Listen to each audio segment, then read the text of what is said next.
കർത്താവിന്റെ പരിശുദ്ധമുള്ള നാമത്തിനായി സ്തോത്രം ചെയ്യുന്നു. അനുഗ്രഹീതമായ ഈ രാത്രിയിൽ റോസ് ഫാമിലിയുടെ ഫേസ്ബുക്ക് പേജിൽ കടന്നു വന്ന് ദൈവവചനം ശുശ്രൂഷിപ്പാൻ ലഭിച്ച ഈ സന്ദർഭത്തിനായി സ്തോത്രം ചെയ്യുകയാണ്. പ്രത്യേകാൽ അനുഗ്രഹിക്കപ്പെട്ട ശുശ്രൂഷകൾ നിർവഹിക്കപ്പെടുന്ന ഈ ഗ്രൂപ്പിനെ ഓർത്ത് സ്തോത്രം ചെയ്യുന്നു. ഇതിന്റെ നേതൃത്വം വഹിക്കുന്ന റോസ്ലി സിസ്റ്റർ, അതുപോലെ ഇതിന്റെ അഡ്മിൻസ്, അതുപോലെ ഇതിന്റെ അംഗങ്ങളായിരിക്കുന്ന പ്രിയപ്പെട്ടവർ എല്ലാവർക്കും പ്രത്യേകം നന്ദി അറിയിക്കുകയും വിശിഷ്യ എന്നെ ശ്രദ്ധിക്കുന്ന പ്രിയപ്പെട്ടവർക്ക് വന്ദനം പറഞ്ഞുകൊണ്ട് ഈ രാത്രിയിൽ അല്പസമയം വിശുദ്ധ തിരുവെഴുത്തുകളെ ആധാരമാക്കി ശുശ്രൂഷിപ്പാൻ കർത്താവിൽ ശരണപ്പെടുകയാണ്.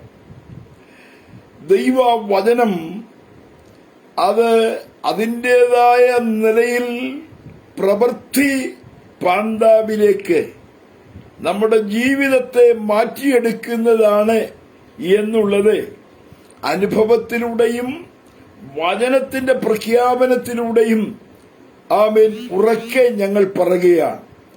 ദൈവവചനം അത് വൃഥാ വരുന്നതല്ല, അത് ദൈവശ്വാസീയമാണ്.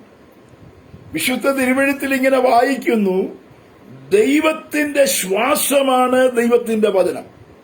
എല്ലാ തിരുവെഴുത്തും ദൈവശ്വാസീയമാകയാൽ ദൈവത്തിന്റെ മനുഷ്യനെ സകല സൽപ്രവൃത്തികൾക്കും തികഞ്ഞവനാക്കി ഉപദേശത്തിനും ജീവിതത്തിനും ഗുണീകരണത്തിനുമൊക്കെ ഉതകുന്ന ശുശ്രൂഷയാണ് ഈ വചനത്തിലൂടെ നടക്കുന്നത്. അതുകൊണ്ട് തന്നെ ഈ വചനം ഒരു വലിയ വിടുതലായി വ്യാപരിക്കട്ടെ. ദൈവപ്രവൃത്തി ഇതിനകത്തും വെളിപ്പെടട്ടെ. ശക്തമായ നിലയിൽ അല്പസമയം ഞങ്ങളെ ശ്രദ്ധിക്കുന്ന പ്രിയപ്പെട്ടവരുടെ വിലയേറിയ ശ്രദ്ധയെ സ്നേഹപൂർവം ആവശ്യപ്പെട്ടുകൊണ്ട് തിരുവെഴുത്തിലേക്ക് കടക്കുവാൻ താല്പര്യപ്പെടുകയാണ്. 23-ാം സങ്കീർത്തനമാണ് ഇന്ന് എന്റെ ചിന്താവിഷയം. നമുക്കറിയാം, സങ്കീർത്തനങ്ങളിൽ നമുക്ക് വളരെ പരിചിതമായ ഭാഗമാണ് 23-ാം സങ്കീർത്തനം. കഴിഞ്ഞ ദിവസം ഒരു ദൈവദാസൻ പ്രസംഗിച്ചപ്പോൾ ഇങ്ങനെ പറയുകയുണ്ടായി. അദ്ദേഹം പറഞ്ഞത് ഇങ്ങനെയാണ്: വിശുദ്ധ ബൈബിൾ ആരുടെയൊക്കെ കയ്യിലുണ്ടോ അവരുടെ എല്ലാം കയ്യിൽ സങ്കീർത്തന ഭാഗം ഇങ്ങനെ തടിച്ചിരിക്കുന്ന ഭാഗമായി കാണാൻ കഴിയും. അതിന്റെ കാരണം കൂടുതലും വായിക്കുന്നത് സങ്കീർത്തനമാണ്. മറ്റിതര പുസ്തകങ്ങൾ വായിക്കാറില്ലെന്നുള്ളതല്ല, വല്ലപ്പോഴുമൊക്കെ ഒന്ന് വായിക്കുമെന്നാൽ സങ്കീർത്തനമാണ് പെട്ടെന്നെടുത്ത് വായിക്കുന്നത്. ഒരു പനി വരുമ്പോൾ, ഒരു ക്ഷീണം വരുമ്പോൾ, ഒരു പ്രയാസം വരുമ്പോൾ പെട്ടെന്ന് 91-ാം സങ്കീർത്തനം എടുത്ത് വായിക്കും. അവിടെ എഴുതിയിരിക്കുന്നു, ഒരു ബാധയും നിന്റെ കൂടാരത്തിനടുക്കയില്ല, നിന്റെ എല്ലാ വഴികളിലും നിന്നെ കാക്കേണ്ടതിന് തന്റെ ദൂതന്മാരോട് കൽപ്പിക്കും. അത് വായിക്കുമ്പോൾ ഒരു ധൈര്യമാ. പിന്നെ രാത്രി തലച്ചുവട്ട് വെച്ച് ബൈബിള് വെച്ച് കിടന്നുറങ്ങി സന്തോഷത്തോടെ നേരം വെളുക്കുമ്പോ എഴുന്നേക്കും. അങ്ങനെയൊക്കെ ചിന്താഗതികൾ ഉള്ളവരുണ്ട് എന്ന് താൻ പ്രസംഗത്തിലൂടെ പറഞ്ഞത് ഞാൻ ഓർക്കുന്നു. എന്തുമാകട്ടെ, സങ്കീർത്തനവുമായി നമുക്ക് നല്ല ബന്ധമാണ്. പ്രത്യേകിച്ച് 23-ാം സങ്കീർത്തനം എന്ന് പറയുന്നത് നമ്മെ സംബന്ധിച്ചിടത്തോളം നല്ല ഒരു ബന്ധം നമുക്കുണ്ട്. ഇസ്രായേലിലെ മധുരഗായകനായ ദാവീദ് പാടിയ അനുഗ്രഹിക്കപ്പെട്ട ഗാനങ്ങളിൽ, ദ സോങ് ഓഫ് സോങ്, അനുഗ്രഹിക്കപ്പെട്ട പാട്ടുകളിൽ ഏറ്റവും അനുഗ്രഹിക്കപ്പെട്ടൊരു ഗാനമാണ് 23-ാം സങ്കീർത്തനം. ഈ സങ്കീർത്തനത്തെ ഓർത്ത് ഞാൻ ദൈവത്തെ സ്തുതിക്കുന്നു. നമുക്കറിയാം, ഈ സങ്കീർത്തന ഭാഗം യഹോവ എന്റെ ഇടയനാകുന്നു, എനിക്ക് മുട്ടുണ്ടാകയില്ല, പച്ചയായ പുൽപ്പുറങ്ങളിൽ അവൻ എന്നെ കിടത്തുന്നു. യഹോവ ഇടയനായ ഒരു മനുഷ്യനെ സംബന്ധിച്ചിടത്തോളം അവൻ അനുഭവിക്കുന്ന ചില വിടുതലുകൾ ഇതിനകത്ത് രേഖപ്പെടുത്തിയിരിക്കുകയാണ്. എനിക്ക് മുട്ടുണ്ടാകയില്ല, കാരണം യഹോവ എന്റെ ഇടയനാണ്. ഞാൻ കഴിഞ്ഞ ദിവസം വായിച്ച ഒരു ചരിത്രം ഞാൻ ഓർക്കുന്നുണ്ട്. ജ്ഞാനികളുടെ ജ്ഞാനിയായ ശലോമോനെ ദൈവം എല്ലാ സമ്പൽസമൃദ്ധിയും കൊണ്ട് അനുഗ്രഹിച്ചു, ധാരാളമായ നന്മ കൊടുത്തു.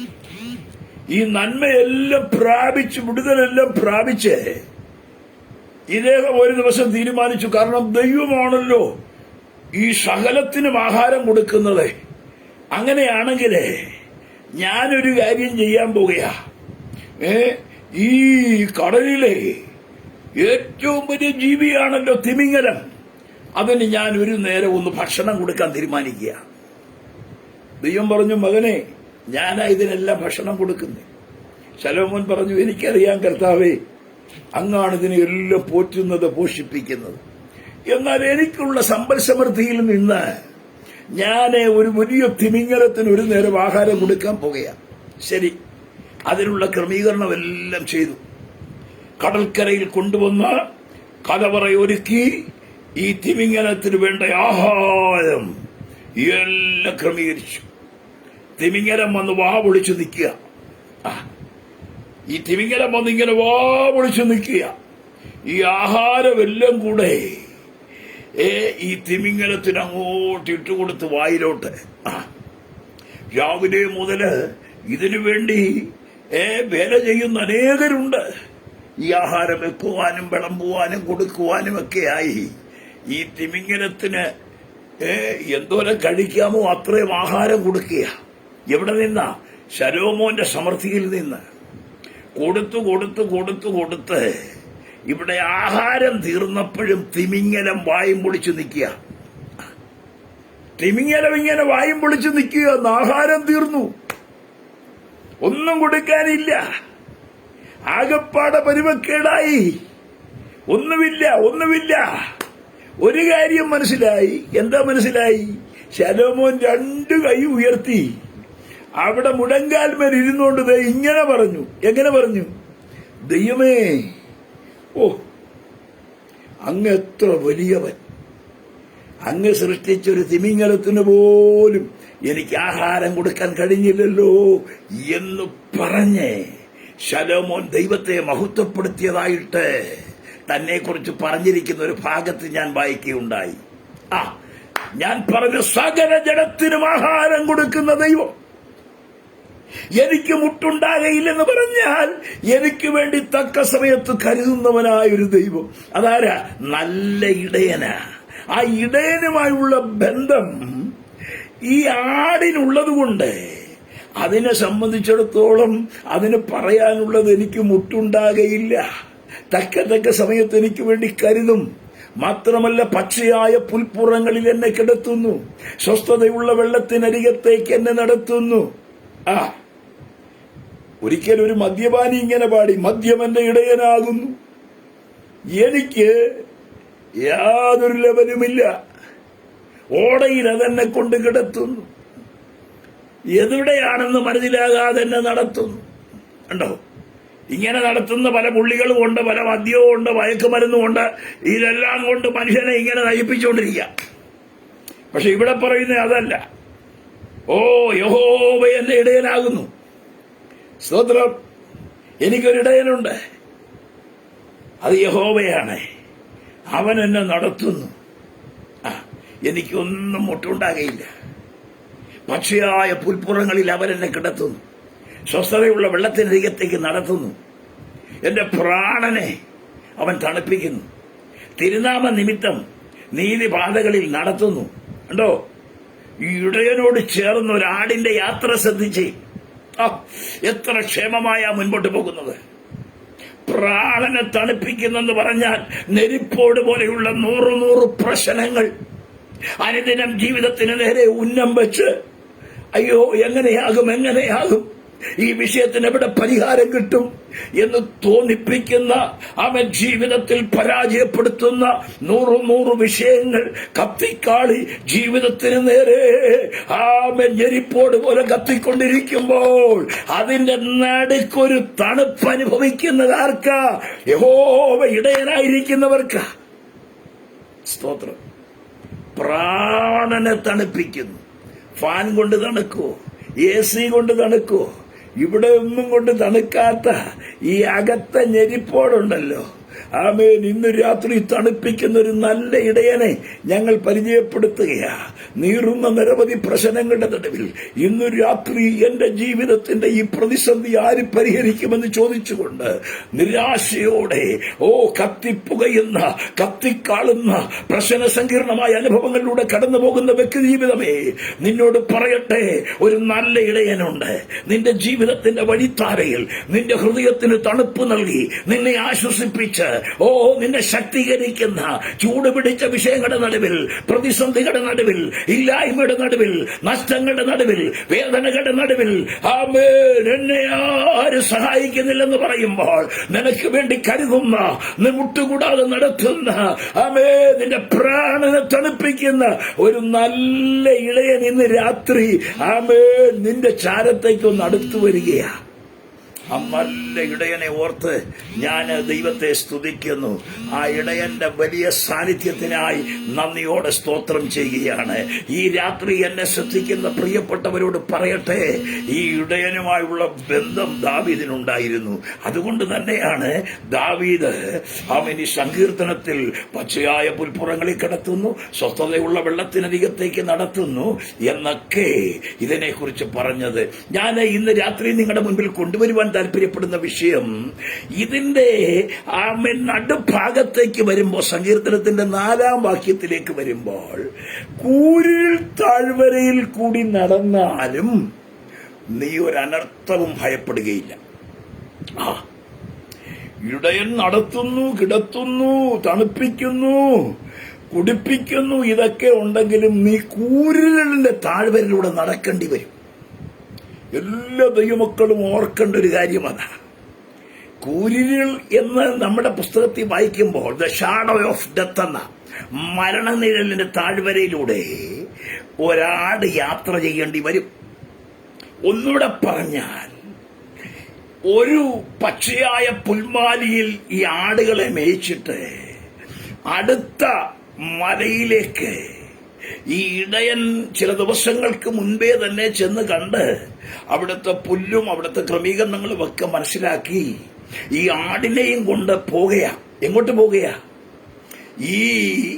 ആ മലയിലെ പച്ചയായ പുൽമാലിയിലേക്ക് പോകുകയാ. അങ്ങോട്ട് കടന്നു പോകുന്ന വഴിയിൽ സംഭവിക്കുന്ന കാര്യം എന്താ? അങ്ങോട്ട് കടന്നു പോകുന്ന വഴി സംഭവിക്കുന്നത് ഇത്രയേ ഉള്ളൂ. പോകുന്ന വഴി കൂരിരുളിന്റെ താഴ്വരയാണ്. അതെ, താഴ്വരയിലൂടെ ഈ ആടുകൾ പോയേ പറ്റൂ. താഴ്വരയിലൂടെ പോയേ പറ്റൂ. എന്തിനാണെന്നറിയാമോ? ഒരു നല്ല പുൽമാലിയിലേക്കാ പോകുന്നത്. സ്തോത്രം. ഇന്നലകളിൽ ഇവിടെയുള്ള പുൽമാലി അതെല്ലാം ഭക്ഷിച്ച് തീർന്നു കഴിഞ്ഞപ്പോൾ ഇടയൻ നിന്നെ കൂരിരുളിന്റെ താഴ്വരയിലൂടെ നടത്തുന്നത് പരാജയത്തിനല്ല, നിനക്ക് ഏറ്റവും ശ്രേഷ്ഠമായ ഒന്ന് കരുതി വെച്ചിട്ടാ. ഇന്ന് രാത്രി എന്നെ ശ്രദ്ധിക്കുന്ന ദൈവജനത്തോട് ഞാൻ ആത്മാവിലൊരു സന്ദേശം കൈമാറാം. എന്താ? ഇന്ന് രാത്രി കൂരിരുളിന്റെ അനുഭവത്തിലൂടെ, മരണത്തിന്റെ താഴ്വരയിലൂടെ, വേദനിപ്പിക്കുന്ന അവസ്ഥകളിലൂടെ, നിരാശയുടെ നടുവിലൂടെ പലപ്പോഴും ഇടയൻ നിന്നെ കൊണ്ടുപോയെന്ന് വരാം. ഇന്നലകളിൽ പച്ചയായ പുൽമാലിയിൽ മേഞ്ഞ ദൈവമൈതലേ, ആമേൻ, നിന്നെ ഇടയൻ ഈ കൂരിരുൾ താഴ്വരയിലൂടെ നടത്തുമ്പോൾ നീ ഭാരപ്പെടരുത്. എന്താണെന്നറിയാമോ? അതിനപ്പുറത്തൊരു നല്ല പുൽമാലി കണ്ടുകൊണ്ടാണ് അവൻ നിന്നെ നടത്തുന്നത്. ഞാൻ അതിനെക്കുറിച്ച് പഠിച്ചപ്പോൾ എനിക്ക് മനസ്സിലായ 1-2 കാര്യങ്ങൾ ഞാൻ പറയാം. ഒന്ന്, ഈ ഇടയൻ ഇതിനു മുമ്പ് തന്നെ ഈ താഴ്വരയിലൂടെ യാത്ര ചെയ്യേണ്ട ആടിനെ സംബന്ധിച്ചിടത്തോളം അതിനുവേണ്ടി സുരക്ഷിതത്വം എല്ലാം ഒരുക്കും. എല്ലാ സുരക്ഷിതത്വവും ഒരുക്കും. എന്ന് പറഞ്ഞാൽ മറഞ്ഞിരിക്കുന്ന ചില ഹിംസ്ര ജീവികളും, ഒന്നുകൂടെ പറഞ്ഞാൽ ചില പാമ്പുകളും പാമ്പും പൊത്തും അല്ലാത്ത ചില കുഴികളും ഒക്കെ ഉണ്ടല്ലോ, ഇതെല്ലാം ഇടയൻ നികത്തും. ഈ ദുഷ്ടജീവികളും ഒക്കെ പാർക്കുന്ന താഴ്വരയാണെന്ന് ഇത്. മറഞ്ഞിരിക്കുന്ന ഈ ആടിനെ കടിക്കാൻ വേണ്ടി മാറിക്കിടക്കുന്ന മറഞ്ഞിരിക്കുന്ന ചിലത് ഇവിടെ ഉണ്ട്. പക്ഷെ ഇടയൻ ആദ്യം എന്ത് ചെയ്യുന്നറിയാമോ? ഈ പോതെല്ലാം ആദ്യം നല്ലതുപോലെ അടയ്ക്കും. ആടിനെ കൊണ്ടുവരുന്നതിന് മുമ്പ് തന്നെ സുരക്ഷിതത്വം ഒരുക്കിയിട്ടാ ഇടയൻ കൊണ്ടുവരുന്നത്. ഞാൻ അതിനെക്കുറിച്ച് വായിച്ചപ്പോൾ ഇടയന്മാര് ചെയ്യുന്ന കാര്യങ്ങൾ എനിക്ക് മനസ്സിലായി. ഈ താഴ്വരയിലൂടെ അടുത്ത പുൽമാലിയിലേക്ക് ഇടയൻ ഈ ആടുകളുമായി യാത്ര ചെയ്യുമ്പോൾ ചെയ്യുന്നൊരു കാര്യം, അതിന്റെ നടുവിലുള്ള എല്ലാ ദുഷ്ടജന്തുക്കളും കടന്നു വരാവുന്ന സാഹചര്യങ്ങളുമെല്ലാം അദ്ദേഹം എന്തു ചെയ്യും? സകലത്തിന്റെ മീതെയും ആ ക്രമീകരണങ്ങൾ ചെയ്യും. സ്തോത്രം. ഒന്നുകൂടെ പറയാം, ഈ പുൽമാലിയിലേക്ക്, ഈ കൂരിരുൾ താഴ്വരയിലേക്ക് ഇടയൻ പോകുമ്പോൾ, ഒരു കാര്യം കൂടെ, ആടുകളുമായി പോകുമ്പോൾ ഈ ആടുകളെ കുത്തുന്ന ഒരുമാതിരി ഈച്ചയുണ്ട്. ഞാൻ അതിനെക്കുറിച്ച് വായിച്ചപ്പോൾ ഈ ആടിന്റെ ശരീരത്തിൽ ഈച്ച വന്ന് കയറിയിരുന്നാൽ അതിനാകപ്പാടെ വല്ലാത്തൊരു അലർജിയാണ്. ഈ ആടിന്റെ ശരീരത്തിലേക്ക് ഈ ഈച്ച വന്ന് കുത്തും. കാരണം ഈ കൂരിരുളിന്റെ താഴ്വരയിലൂടെ പോകുന്നേ. ഈ താഴ്വര കടന്നു പോകുമ്പോൾ ഈച്ച ഇങ്ങനെ കൂരിരുളിന്റെ താഴ്വരയിലുണ്ട്. ചെറിയ ഈച്ചയാ. പക്ഷേ ഈ ഈച്ച വരുന്നതിന് മുമ്പ് ഇടയൻ ഒരു എണ്ണ ഒഴിച്ച് അങ്ങോട്ട് അഭിഷേകം ചെയ്യും. ഏതെ? ഈ ആടിന്റെ തല മുഴുവൻ, ശരീരം മുഴുവനും ഒരു എണ്ണ കൊണ്ട് അഭിഷേകം ചെയ്യും. എണ്ണ പുരട്ടിക്കഴിഞ്ഞാൽ പിന്നെ ഈച്ച എടുക്കുകയെന്ന് സംഭവിക്കുന്ന കാര്യമാണ് ഞാനീ പറഞ്ഞേ. ഈ കൂരിന്റെ താഴ്വരയിലൂടെ ആടുകളുമായിട്ട് ഇടയൻ പോകുമ്പോൾ അവ പറ്റിപ്പിടിച്ച് ആടിനെ കുത്തുന്ന ചെറിയ ഈച്ചകളുണ്ടല്ലോ, അത് ആടിന്റെ ശരീരത്തിൽ ബാധിച്ച് ആടിനെ അതിൻ്റെതായ നിലയിൽ കുത്തി ഇല്ലാതാക്കാൻ ശ്രമിക്കുന്നതിന് മുമ്പ് ഇടയൻ ചെയ്യുന്ന ഒരു കാര്യമുണ്ട്. എണ്ണ ഒഴിച്ച് അവൻ ആടുകളെ അഭിഷേകം ചെയ്യും. ചൂടാമാനഹന്തരാജന. ഞാൻ പറയുന്ന ദൂത് തിരിയുന്നവർക്കായി ഞാൻ ദൈവത്തെ സ്തുതിക്കുന്നു. എന്നെ ശ്രദ്ധിക്കുന്ന പ്രിയപ്പെട്ടവരെ, ആമേൻ. ഇവിടെ ദാവീദ് പറയുന്ന ഒരു പദമുണ്ട്, അവന്റെ തലയെ എണ്ണ കൊണ്ട് അഭിഷേകം ചെയ്യുന്നു. ആമേൻ. ഒരഭിഷേകത്തിന്റെ എണ്ണ നിന്റെ മേൽ വീണാൽ ഈ ദിവസങ്ങളിൽ ചില ക്ഷുദ്രജീവികൾ നിനക്ക് വിരോധമായി അക്കരെ ഉള്ള പുൽമാരിയിൽ ആമേൻ മേയുവാൻ നിന്നെ അനുവദിക്കയില്ലെന്ന് പറഞ്ഞ് നിനക്ക് വിരോധമായി ചുറ്റിപ്പറ്റി നിന്റെ ശരീരത്തോടും കുടുംബത്തോടും പോരാടി നിന്റെ നന്മകൾക്ക് വിരോധമായി പൊരുതുന്ന ചില ശക്തികളുടെ മേൽ ഇന്ന് രാത്രി ജയം തരുന്ന ഒരു അഭിഷേകം ഇതിനകത്ത് വ്യാപരിച്ചുകൊണ്ടിരിക്കുക. അതുകൊണ്ടാണ് എന്റെ തലയെ എണ്ണ കൊണ്ട് അഭിഷേകം ചെയ്യുന്നു. ഇതിനെ കുറിച്ച് പഠിച്ചാൽ ഒത്തിരി പാഠങ്ങൾ നമുക്ക് പഠിക്കാനായിട്ട് കഴിയും. സമയത്തിന്റെ പരിമിതി എന്റെ മുൻപിലുണ്ട്. ഒരു കാര്യം ഞാൻ പറയാം. ഈ ആടുകളെ കൊണ്ടുപോകുന്ന ഇടയന്മാരെ 1-2-3 കാര്യങ്ങൾ പറഞ്ഞ് ഞാൻ വേഗം അവസാനിപ്പിക്കാം. ആടുകളെ കൊണ്ടുപോകുന്ന ഇടയന്മാരെ മനസ്സിലാക്കിയിട്ടുള്ള ഒരു കാര്യം, അവര് തന്നെ പറഞ്ഞിട്ടുള്ളതും അർത്ഥാൽ മനസ്സിലാക്കിയിട്ടുള്ളതുമായ ഒരു കാര്യം, ഈ ഭീതിയുള്ള ഇടങ്ങളിലൂടെ കടന്നു പോകുമ്പോൾ ഈ ആടിന്റെ പ്രത്യേകത എന്നറിയോ? ഇടയനോട് ചേർന്ന് നടക്കാൻ ശ്രമിക്കും. ഇടയന്റെ അടുത്തടുത്ത് വരും. ഒരിക്കലും ഇതൊന്നും മനസ്സിലാക്കാൻ വേണ്ടി ഒരു ഹെലികോപ്റ്റർ മുകളിൽ കൂടെ ഓടിച്ചു. ഹെലികോപ്റ്റർ ഏതാ? ഈ ആടുകൾ ഇങ്ങനെ കൊണ്ടുപോകുന്ന വഴിയിൽ ഒരു ഹെലികോപ്റ്ററിന്റെ ശബ്ദം മുകളിൽ നിന്ന് ഉയർന്നപ്പോൾ ഈ ആടുകളെല്ലാം നാനാ വഴിക്ക് പോകുമെന്ന് അവര് കരുതിയത്. പക്ഷെ ഇടയനോട് ചേർന്ന് വന്നു. ഈ ഭയാനകവും ഭീകരവുമായ ശബ്ദം മുകളിൽ നിന്ന് ഉയർന്നു വന്നപ്പോൾ ആ ഭീതിജനകമായ അനുഭവത്തിൽ ഈ ആടുകളെല്ലാം ഇടയന്റെ കൂടെ ചേർന്ന് നടക്കുക. സ്വോത്രം. കൂരിരുണ്ട താഴ്വരയിൽ ആടുകൾക്കറിയാം തങ്ങളുടെ ഇടയൻ കൈവിടുന്ന ഇടയനല്ല, അവൻ ഞങ്ങളെ ചേർത്ത് പിടിക്കുന്ന ഇടയനാ. കൂരിന്റെ അനുഭവത്തിലൂടെ കടന്നു പോകുന്ന ആരെങ്കിലും എന്നെ ശ്രദ്ധിക്കുന്നുണ്ടോ? പരിശുദ്ധാത്മാവ് നിന്നോട് വ്യക്തമായി സംസാരിക്കുന്നു. ഈ നല്ല ഇടയൻ നിന്നെ കൈവിടുന്ന ഇടയനല്ല. ഭീതിജനകമായ ശബ്ദങ്ങൾ, ഭയാനകമായ അന്തരീക്ഷങ്ങൾ, നിനക്ക് മുൻപോട്ട് പോകാൻ കഴിയാത്ത അനുഭവങ്ങൾ, ജീവിതത്തിന് നേരെ കൊളുത്തിടുന്നത് പോലെ കടന്നു വരുന്ന ചില പോരുകൾ, നിന്നെ ഒതുക്കുമെന്ന് പറഞ്ഞ് വ്യാപരിക്കുന്ന ചില ദുഷ്ട ശക്തികൾ, ഈ ശക്തികളെല്ലാം ഒരുപോലെ പടപൊരുതുമ്പോൾ ആത്മാവിൽ ഈ ദിവസങ്ങളിൽ ഇടയനോട് ചേർന്നൊന്ന് നിന്നേ. ഇടയനോട് ചേർന്നൊന്ന് നിന്നേ. ഒരിക്കൽ കർത്തൃദാസൻ ബാബു ചെറിയാൻ പാസ്റ്ററിനോട് പറഞ്ഞത് ഞാൻ ഓർക്കും. ജോസഫ് കുട്ടി പാസ്റ്ററെ, ഞാൻ തലയോലപ്പറമ്പിൽ ശുശ്രൂഷിക്കുമ്പോൾ ഒത്തിരി പ്രതികൂലങ്ങളിലൂടെ കടന്നുപോയൊരവസരമുണ്ട്. അന്ന് എന്റെ കർത്താവിനെ എനിക്ക് രുചിച്ചറിയുവാനിടയായി തീർന്നു. കർത്താവിനെ എപ്പോഴാണ് രുചിച്ചറിയുന്നത്?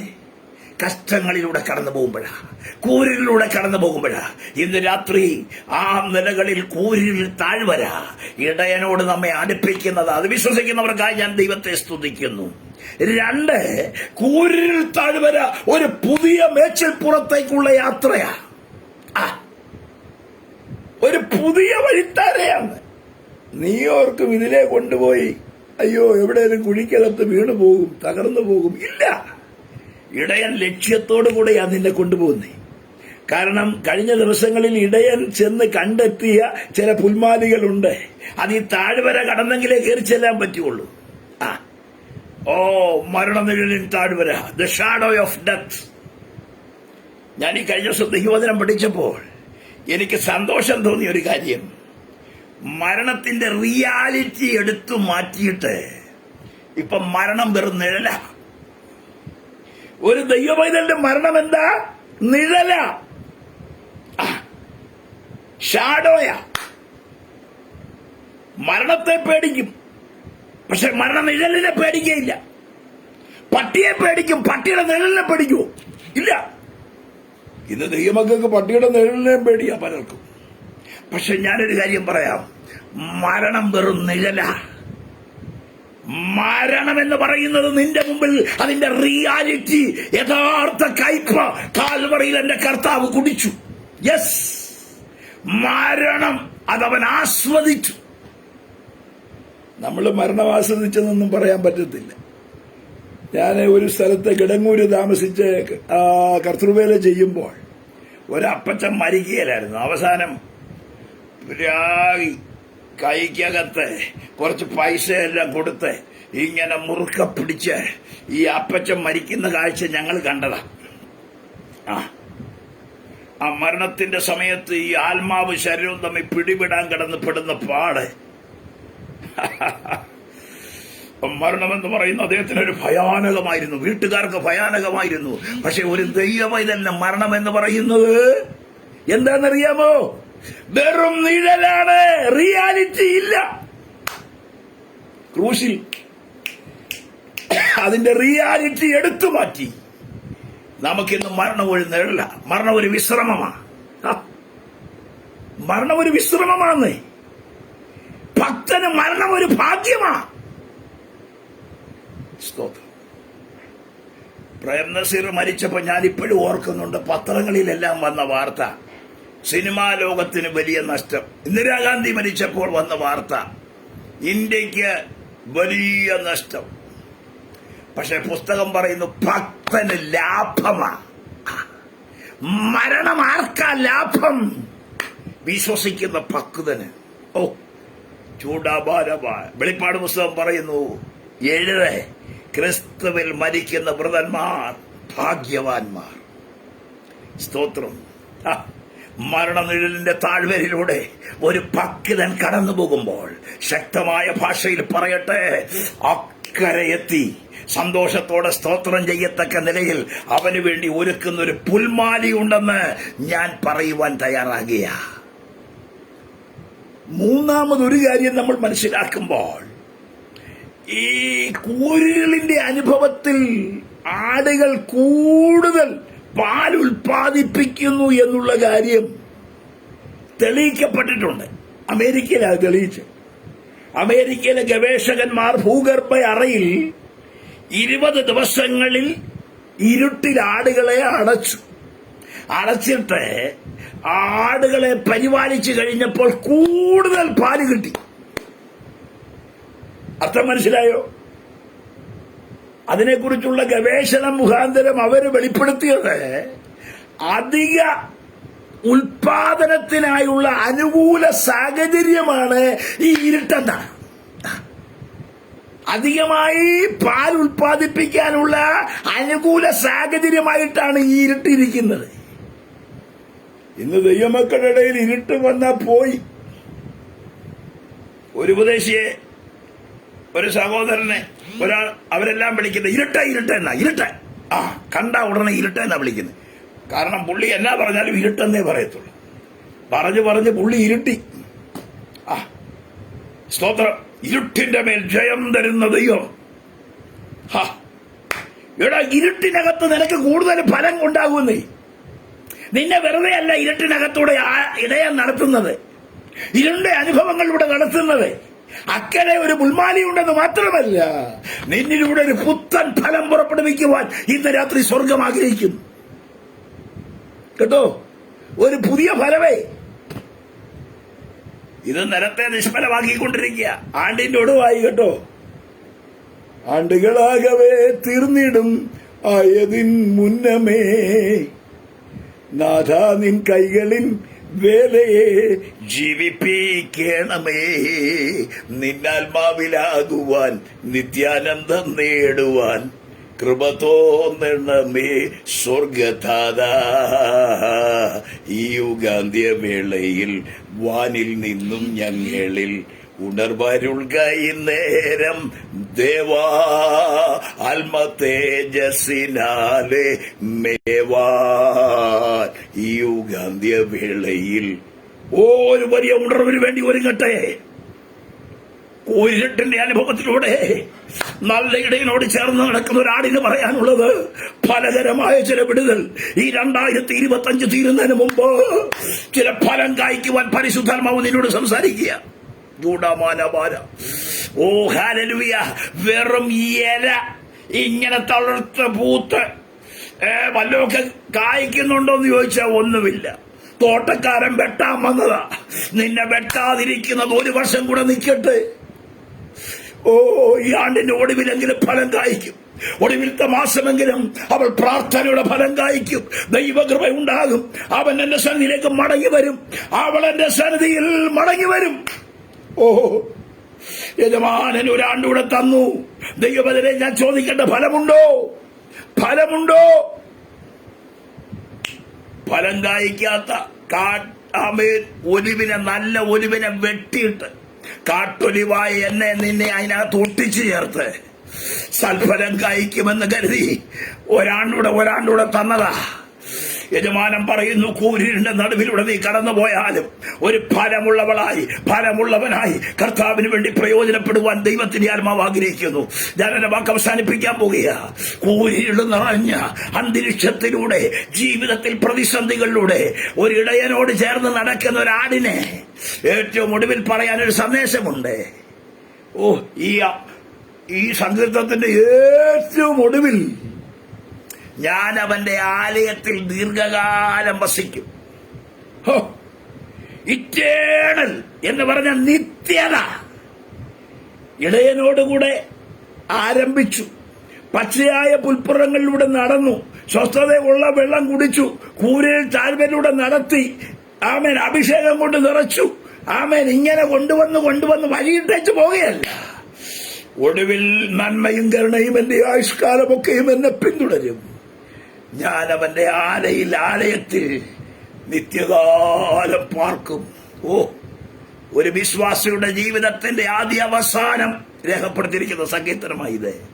ഏറ്റവും ഒടുവിൽ ആലയിൽ ചേർത്ത് അവനോട് ഒരുമിച്ച് സന്തോഷിക്കുന്ന ഒരു നല്ല ആടായിരിക്കാൻ സ്വർഗത്തിലെ ദൈവം നിന്നെ കാണുകയാ. പരിശുദ്ധാത്മാവിന്റെ കരങ്ങളിൽ ഏൽപ്പിച്ചു കൊടുത്തേ. ഒരു തീരുമാനത്തോടെ പ്രാർത്ഥിച്ചേ. ഒരു സമർപ്പണത്തോടെ ഒന്ന് വിട്ടുകൊടുത്തേ. ദൈവാത്മാവ് നിന്നോട് സംസാരിച്ചു കൊണ്ടിരിക്കുക. ദൈവശബ്ദം മുഴങ്ങിക്കൊണ്ടിരിക്കുക. നല്ല ഇടയനോട് ചേർന്ന് സ്തോത്രം. നന്മയുടെ പുറകെ നീ പോകണ്ട. നന്മ നിനക്ക് വരും. കരുണ നിന്റെ പുറകെ വരും. പണ്ടൊരിക്കൽ ഒരാളെ കളിയാക്കി വിളിക്കുമായിരുന്നു നന്മയെന്ന്. കാരണം എപ്പോഴും പുള്ളി പറയും, ഒരു വാക്യം പുള്ളി പറയും, സകലവും നന്മയ്ക്കായി കൂടി വ്യാപരിക്കുന്നു. അപ്പോൾ ആളുകളെല്ലാം അങ്ങനെ കളിയാക്കും. നന്മയെന്ന് വിളിക്കും. കാണുന്നവരെല്ലാം പേര് വിളിക്കുന്ന നന്മയെന്നാണ്. അദ്ദേഹം ഒറീസയിൽ ജോലിക്ക് പോയി. അവിടെ ചെന്നു എല്ലാവരോടും വാക്യം പറയുമ്പോൾ പറയും നന്മ. ദൈവം എല്ലാം നന്മയ്ക്കായി ചെയ്യുന്നു കേട്ടോ സഹോദര. എല്ലാം നന്മയ്ക്കായിട്ട് ചെയ്യും. കൽക്കരി ഖനനത്തിന്റെ ജോലിയാ. വലിയ ഗുഹയ്ക്കകത്ത് കൽക്കരി ഖനനം നടത്തുക. അങ്ങനെ കൽക്കരിപ്പണി ചെയ്തുകൊണ്ടിരിക്കുമ്പോ ഒരു ഉച്ചയായപ്പോ ഈ നന്മയെന്ന് വിളിക്കുന്ന ഇവന്റെ പൊതിച്ചോറും കൊണ്ട് പട്ടി പോയി. അയ്യോ, നന്മയുടെ ചോറ് കൊണ്ടുപോയെന്ന് പറഞ്ഞു. നന്മ പൊതിച്ചോറിന്റെ പുറകെ ഓടി. കാരണം ഉച്ചയ്ക്ക് തിന്നണ്ടേ, പൊതിച്ചോറിന്റെ പുറകെ ഓടി. എന്ത് സംഭവിച്ചെന്ന് കേൾക്കണോ? ദയനീയമായ ഒരു സംഭവം നടന്നു. ആ വലിയ ഗുഹയുടെ ഒരു ഭാഗം ഇടിഞ്ഞു വീണ് അതിനകത്ത് ജോലി ചെയ്തിരുന്ന ആളുകൾ ഈ ലോകത്തിൽ നിന്ന് മാറ്റപ്പെട്ടു. നന്മ മാത്രം അവശേഷിച്ചു. എല്ലാം നന്മയ്ക്കാണെന്ന് പറഞ്ഞ ആ മനുഷ്യൻ അവസാന കരമുയർത്തി പറഞ്ഞു, അയ്യോ, എന്റെ ജീവിതത്തിൽ ദൈവം ചെയ്തതെല്ലാം നന്മയ്ക്കാ. എന്റെ ചോറും കൊണ്ട് പട്ടി പോയില്ലെങ്കിൽ ഞാനും അവരുടെ കൂടെ പിടഞ്ഞു മരിക്കുമായിരുന്നു. ചിലരുടെ മരണത്തിൽ നിന്ന് നന്മ എന്ന പേര് കിട്ടിയ മനുഷ്യൻ വിടുതൽ പ്രാപിച്ച ചരിത്രം ഞാൻ കേട്ടിട്ടുണ്ട്. എല്ലാം നന്മയ്ക്കാക്കി തീർക്കുന്ന ഒരു ദൈവം ഉണ്ടെന്ന്. നന്മയും കരുണയും പിന്തുടരും. നീ അതിന്റെ പുറകെ പോകണ്ട, നീ അതിനെ ചെന്ന് പിടിക്കണ്ട. അത് വരും നിശ്ചയം. നിനക്ക് വേണ്ടി ചില പ്രവർത്തികൾ വെളിപ്പെടും. അതുകൊണ്ട് ഏൽപ്പിച്ചു കൊടുക്കാൻ ഞങ്ങളുടെ പരിശുദ്ധ ദൈവമേ, വചനം കേട്ട എല്ലാവർക്കും വിടുതലായി തീരട്ടെ. അങ്ങയുടെ ശബ്ദം ആമേൻ എല്ലാവർക്കും ഒന്ന് വിടുതലാകണം എന്ന് പ്രാർത്ഥിക്കുന്നു. ശുശ്രൂഷകളെ മാനിച്ചല്ലോ. പുത്രനെ മഹത്വപ്പെടുത്തിയാണ്ട് യേശു ക്രിസ്തുവിൻ നാമത്തിൽ തന്നെ. ആമേൻ.